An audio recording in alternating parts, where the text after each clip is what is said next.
The Brave Bible Brothers. The 41st chapter of the book of Genesis. At the end of 2 full years, Pharaoh dreamed, and behold, he stood by the river. Behold, 7 cattle came up out of the river. They were sleek and fat, and they fed in the marsh grass. Behold, 7 other cattle came up after them out of the river, ugly and thin, and stood by the other cattle on the brink of the river. The ugly and thin cattle ate up the 7 sleek and fat cattle. So Pharaoh awoke. He slept and dreamed a second time, and behold, 7 heads of grain came up on one stalk, healthy and good. Behold, 7 heads of grain, thin and blasted with the east wind, sprung up after them. The thin heads of grain swallowed up the 7 healthy and full ears. Pharaoh awoke, and behold, it was a dream. In the morning his spirit was troubled, and he sent and called for all of Egypt's magicians and wise men. Pharaoh told them his dreams, but there was no one who could interpret them to Pharaoh. Then the chief cupbearer spoke to Pharaoh, saying, I remember my faults today. Pharaoh was angry with his servants, and put me in custody in the house of the captain of the guard, with the chief baker. We dreamed a dream in one night, he and I. Each man dreamed according to the interpretation of his dream. There was with us there a young man, a Hebrew, servant to the captain of the guard, and we told him, and he interpreted to us our dreams. He interpreted to each man according to his dream. As he interpreted to us, so it was. He restored me to my office, and he hanged him. Then Pharaoh sent and called Joseph, and they brought him hastily out of the dungeon. He shaved himself, changed his clothing, and came in to Pharaoh. Pharaoh said to Joseph, I have dreamed a dream, and there is no one who can interpret it. I have heard it said of you that when you hear a dream, you can interpret it. Joseph answered Pharaoh, saying, It isn't me. God will give Pharaoh an answer of peace.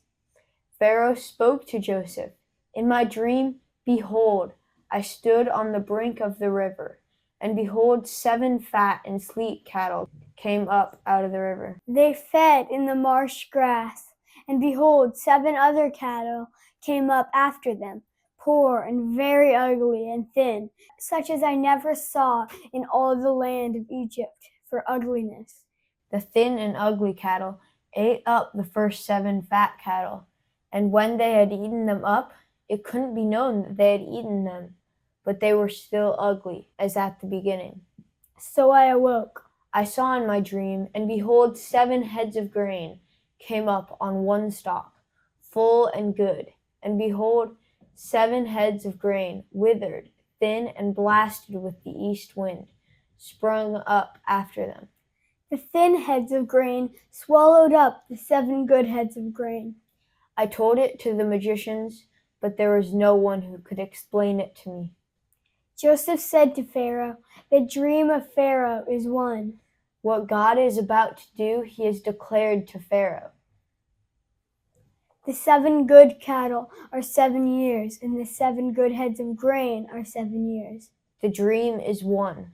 The 7 thin and ugly cattle that came up after them are 7 years, as also the 7 empty heads of grain blasted with the east wind. They will be 7 years of famine. That is the thing which I have spoken to Pharaoh. God has shown Pharaoh what he is about to do. Behold, 7 years of great plenty throughout all the land of Egypt are coming. 7 years of famine will arise after them, and all the plenty will be forgotten in the land of Egypt. The famine will consume the land, and the plenty will not be known in the land by reason of that famine which follows, for it will be very grievous. The dream was doubled to Pharaoh, because the thing is established by God, and God will shortly bring it to pass. Now therefore let Pharaoh look for a discreet and wise man, and set him over the land of Egypt. Let Pharaoh do this, and let him appoint overseers over the land, and take up the 5th part of the land of Egypt's produce in the 7 plenteous years.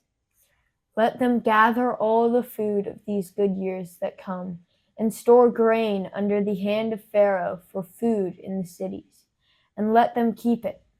The food will be to supply the land against the 7 years of famine, which will be in the land of Egypt, so that the land will not perish through the famine. The thing was good in the eyes of Pharaoh and in the eyes of all his servants.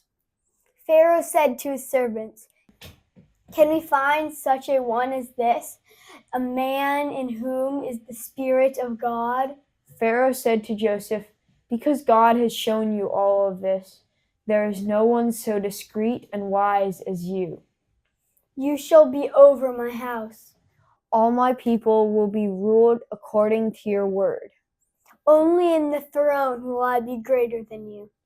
Pharaoh said to Joseph, "Behold, I have set you over all the land of Egypt." Pharaoh took off his signet ring from his hand and put it on Joseph's hand, and arrayed him in robes of fine linen, and put a gold chain about his neck. He made him ride in the second chariot which he had. They cried before him, "Bow the knee." He set him over all the land of Egypt. Pharaoh said to Joseph, "I am Pharaoh. Without you, no man shall lift up his hand or his foot in all the land of Egypt. Pharaoh called Joseph's name Zaphanath-Paneah. He gave him Asenath, the daughter of Potiphera, priest of On, as a wife. Joseph went out over the land of Egypt. Joseph was 30 years old when he stood before Pharaoh, king of Egypt. Joseph went out from the presence of Pharaoh and went throughout all the land of Egypt. In the 7 plenteous years, the earth produced abundantly. He gathered up all the food of the 7 years which were in the land of Egypt, and laid up the food in the cities. He stored food in each city from the fields around that city. Joseph laid up grain as the sand of the sea, very much, until he stopped counting, for it was without number. To Joseph were born 2 sons before the year of famine came, whom Asenath, the daughter of Potiphera, priest of On, bore to him. Joseph called the name of the firstborn Manasseh. "For," he said, "God has made me forget all my toil and all my father's house." The name of the second he called Ephraim, "For God has made me fruitful in the land of my affliction." The 7 years of plenty that were in the land of Egypt came to an end. The 7 years of famine began to come, just as Joseph had said. There is famine in all lands, but in all the land of Egypt there is bread. When all the land of Egypt was famished, the people cried to Pharaoh for bread. And Pharaoh said to all the Egyptians, "Go to Joseph. What he says to you, do." The famine was over all the surface of the earth. Joseph opened all the storehouses and sold to the Egyptians. The famine was severe in the land of Egypt. All countries came into Egypt to Joseph to buy grain, because the famine was severe in all the earth. Thank you for joining us on the Brave Bible Brothers.